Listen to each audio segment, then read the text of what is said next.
반갑습니다. 오늘은 시편 69편 말씀을 함께 나눌게요. 4절 말씀을 읽고 나누는 시작을 합니다. 까닭없이 나를 미워하는 자가 나의 머리털보다 많고 부당하게 나의 원수가 되어 나를 끊으려 하는 자가 강하였으니 내가 빼앗지 아니한 것도 물어주게 되었나이다. 우리의 삶 속에는 하나님의 계시가 있습니다. 라는 제목으로 말씀 나누도록 할게요. 시편 69편은 다윗의 탄원시로 분류되죠. 표제어는 다윗의 시 인도자를 따라 소사님에 맞춘 노래라고 되어 있습니다. 소사님이란 표현이 들어간 것은 총 시편에 3편이 있죠. 45편, 69편, 89편, 80편에 이제 나옵니다. 관주를 이렇게 눌러보면 백합화 곡조라고 기록이 되어 있고 백합화의 꽃말은 순결과 변함없는 사랑이죠. 시편 45편이 우아하고 품위있게 꾸며진 왕궁들에 피어나는 백합화라면 시편 69편 오늘의 시편은 예수님께서 십자가를 앞에 두고 가장 처절한 기도를 드렸던 장소인 겟세마네 동산에 피어있는 백합화를 떠올리게 합니다. 또한 배경에 대한 언급은 없지만 내용상 구구절절히 예수님의 십자가의 길을 떠올리게 하죠. 우리의 인생 가운데도 이런 장면들이 있어요, 여러분. 우리의 삶 속에 예수님에 대한 많은 예언적인 말씀뿐 아니라 예수님이 걸어가셨던 비아도로로사의 그 길을 떠올리게 만드는 사건 체험들이 있죠. 바로 시인이 자기의 삶 속에서 마치 미래의 메시아에 대한 예언적인 삶을 우리에게 보여주고 있다는 거죠. 시인이 형제에게 외인이요 객이 된 것처럼 예수님도 가족과 제자들에게 외인이 되죠. 광야에서 쓸개를 마시게 한 이야기, 십자가상에서 신 포도주를 마신 예수님의 모습을 떠올리게 합니다. 다시 말해 시인 다윗은 까닭없는 부당함은 메시아에 대한 예언적인 삶을 포함하고 자기의 삶 속에서 예수님의 삶이 계시되고 있다는 거죠. 이것을 통해 우리가 얻을 수 있는 교훈이 뭘까? 저는 두 가지로 간략하게 제가 한번 정돈해 보면 첫째는 8절 말씀을 보니까 내가 나의 형제에게는 객이 되고 나의 어머니의 자녀에게는 낯선 사람이 되었나이다. 까닭없는 부당함의 시인은 탄식하며 기도하고 있다라는 거죠.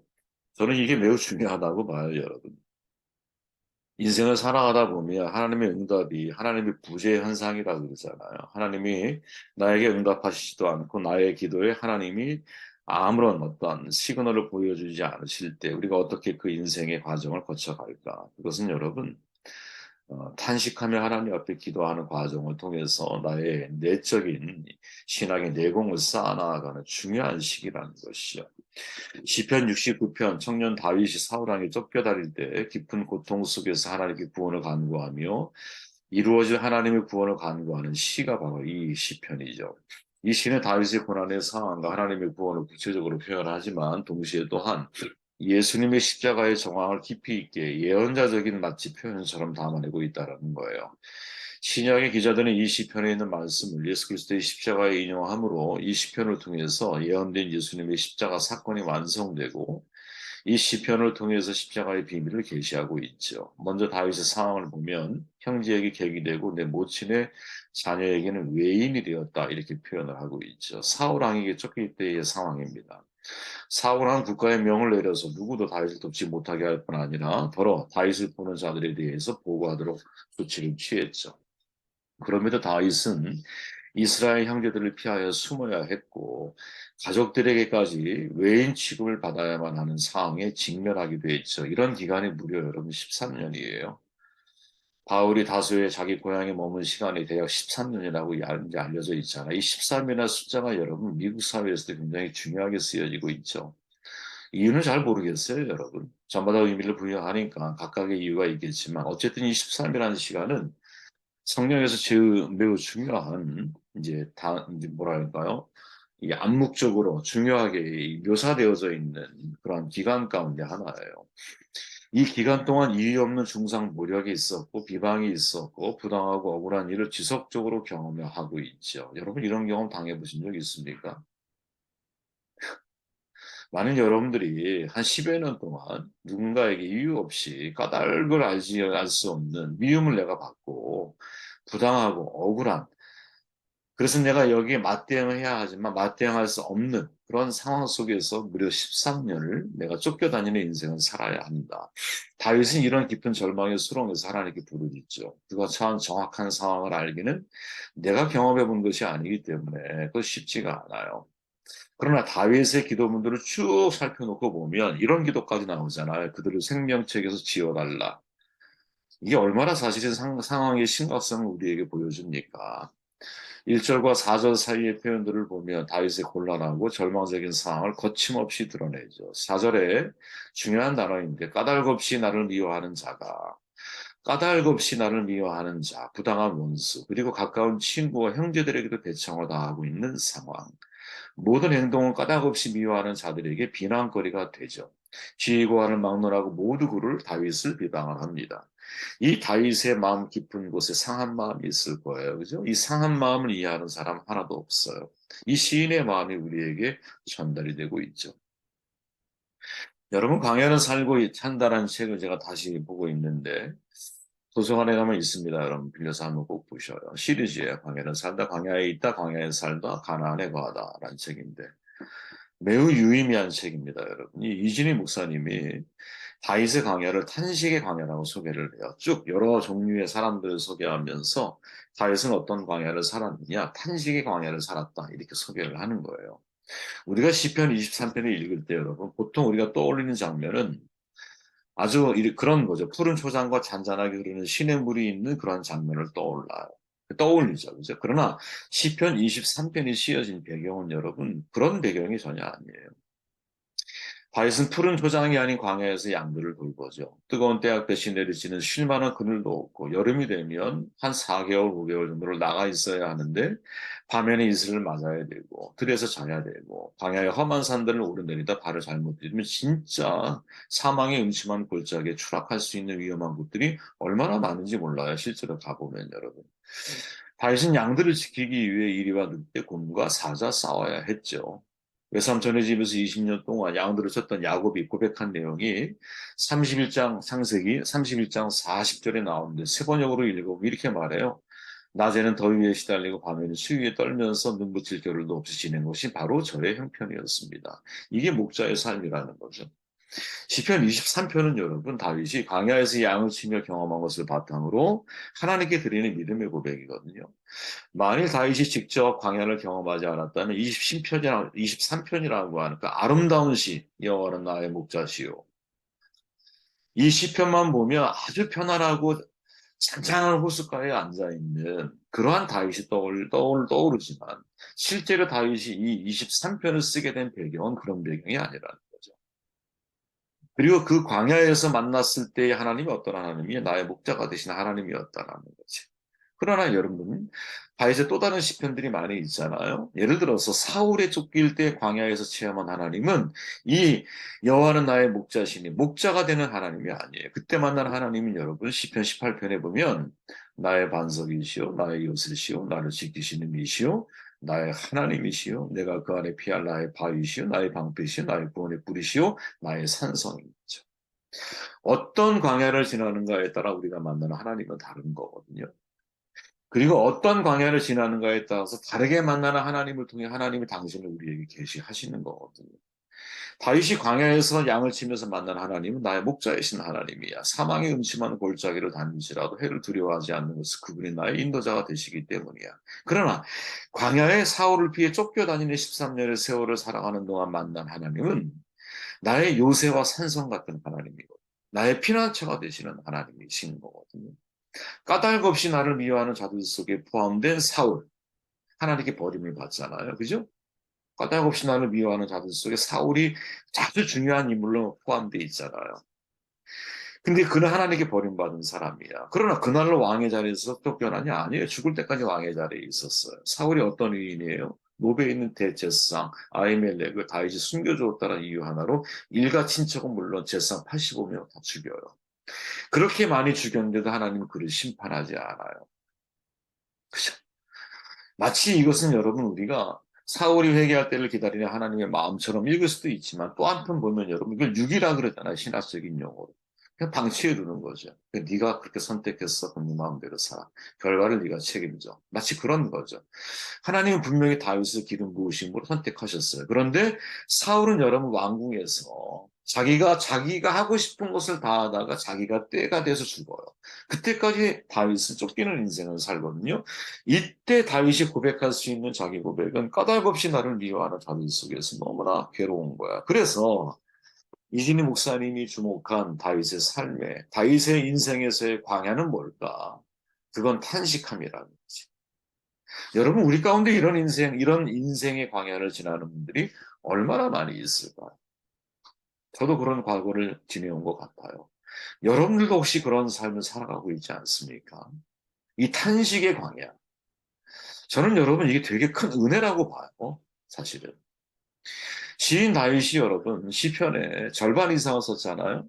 그런데 절반 이상의 이런 깊은 영성과 영적인 감성을 가지고 하나님을 만날 수 있는 중요한 이유 가운데 하나가 뭐냐? 그는 너무나 다양한 인생이라고 하는 광야를 거쳐온 사람이고, 광야를 살기도 하고, 탄식의 광야를 지나가기도 하고, 자기 자식들의 그 너무나 고달픈, 부모로서 지켜보기에 너무나 힘든 그러한 관계적인 광야도 그는 겪게 되고, 자기 주변의 부하들의 배신도 경험을 하게 되고, 이 하나하나의 과정들을 광야라고 표현해 보면 다윗만큼 여러분 다양하고도 뭐랄까요? 표현이 좀 그렇지만 너무나 화려한 인생을 살아온 사람이거든요. 다윗이.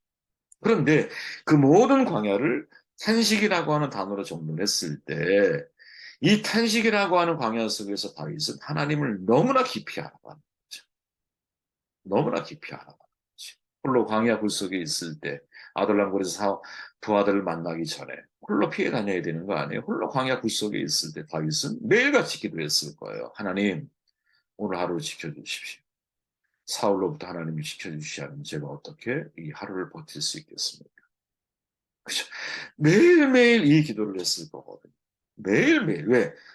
내가 그를 죽일 수는 없잖아. 그죠?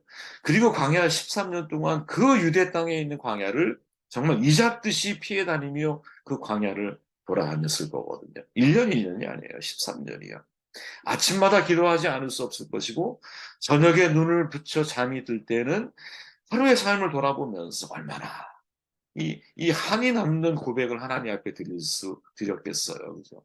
하지만 그 과정을 통해서 그의 삶은 하나님의 계시가 묻어있는 삶을 살아가는 거죠. 보네포가 감옥에 있을 때 쓴 글이 있어요. 내가 말하는 믿음은 석쇠에 피하여 은둔하는 믿음이 아니다. 세상이 우리에게 안겨주는 온갖 고초에도 불구하고 그 속에서 참고 사랑하고 세상에 참된 것을 보여주는 믿음입니다. 정말 멋진 말이죠, 여러분. 석쇠를 피해 수원의 삶을 살아가는 게 믿음이 아니라 내가 속한 현장 속에서 고초에도 불구하고 참고 사랑하고 참된 것이 무엇인지를 사람들에게 보여주는 것, 이게 진짜 믿음이라는 21절 그들이 쓸개를 나의 음식물로 주며 목마른 때에는 초를 마시게 하였사오니 그들의 밥상이 올무가 되게 하시며 그들의 평안이 덫이 되게 하소서. 까닭없는 부당함 속에서 메시아가 계시되고 있다는 거지. 무슨 말이냐면 여러분, 시인 다윗은 여러분 자기가 거하고 있는 이 탄식의 광야 속에서 생각해 보세요. 먼 훗날 천년 후에 나에게 이 땅에 임하실 메시아에 대한 그가 명확한 환상과 명확한 하나님의 계시를 여러분 들었다고 생각하십니까? 저는 사실은 다윗의 인생을 이렇게 묵상해 보면 메시아에 대한 예언적인 말씀들이 많이 담겨 있죠. 그죠? 지금 이 구절도 그걸 떠올리게 하잖아. 쓸개를 마시게, 목마를 때 초를 마시게. 이 사건이 십자가에서 여러분 신포도주를 마시는 예수님의 모습을 떠올리게 하잖아요. 그죠? 그러면 이 말씀을 예언적인 말씀으로 이해할 것이냐, 아니면 어떻게 이 말씀을 이해해야 할까라는 질문을 던졌을 때 저는 그런 생각을 해보게 된 거예요. 우리의 삶 속에 여러분 예수 그리스도의 계시가 담겨 있다. 우리의 삶을 통해 예수님의 계시를 목격하게 된다. 이것만큼 큰 은혜가 어디 있겠어? 내가 의를 행하다가 고난을 받아. 정의와 공의를 행하다가 사람들에게 핍박을 받아. 나를 배신하는 사람이 나에게 다가왔을 때 예수님처럼 끌어안으려고 해. 나를 부인하고 떠났던 제자들이지만 내가 먼저 하나님을 사랑하시니 어떻게 우리를 그가 먼저 우리를 사랑하심이라. 우리가 먼저 손을 내밀어서 그 사람에게 용서를 구하려고 해. 나를 충성되게 하여 직분을 맡기셨다. 저 사람은 절대로 사람들이 신뢰하는 사람이 아니야. 그래서 모두가 저 사람을 신뢰하지 않아. 하지만 하나님이 나를 내가 신뢰할 만하기 때문에 나를 믿어주신 게 아니라 신뢰할 수 없는 부족함이 있지만 나를 신뢰를 끊임없이 주심으로 내가 진짜 하나님을 신뢰하며 살아갈 수 있도록 나에게 기회를 주신 분이라는 것을 내가 체험했기 때문에 나에게 신뢰할 수 없는 사람을 보내셨을 때 그 사람을 믿고 그 사람을 신뢰해 주려고 하는 나의 이 신앙적인 반응. 여러분, 이런 것들 속에 하나님의 계시가 있는 게 아닐까요? 이럴 때 진짜 나를 통해 하나님의 말씀이 살아서 사람들에게 드러나는 게 아닐까요? 세상 사람들과 똑같이 내가 반응하고 있다면 어떻게 사람들이 나를 통해 하나님을 볼 수가 있을까? 그러나 세상 사람들은 너무나 당연하게 이렇게 반응하는 게 맞아. 충성스러운 사람에게 일을 맡기는 게 맞아. 성경도 충성스러운 사람에게 부탁하라고 바울이 말하잖아요. 물론 그건 기본적인 원칙이라고 저는 봐요. 하지만 그래도 충성스럽지 못한 사람이라 할지라도 내가 지속적인 응원을 보내고 격려를 주고 권면을 하고 내가 믿어주려고 하는 마음을 가지고 사람들을 대하기 시작할 때 그때 사람들이 우리를 통해 하나님의 은혜를 보는 거지. 이 은혜의 사회 사람들이 반응하고 있는 자연인의 반응처럼 똑같이 우리가 반응하고 인생을 살아간다면 과연 사람들이 우리를 통해 하나님을 볼 수 있을까? 하나님의 계시를 볼 수 있을까? 그렇게 이해해 볼 수 있다라는 거죠, 여러분.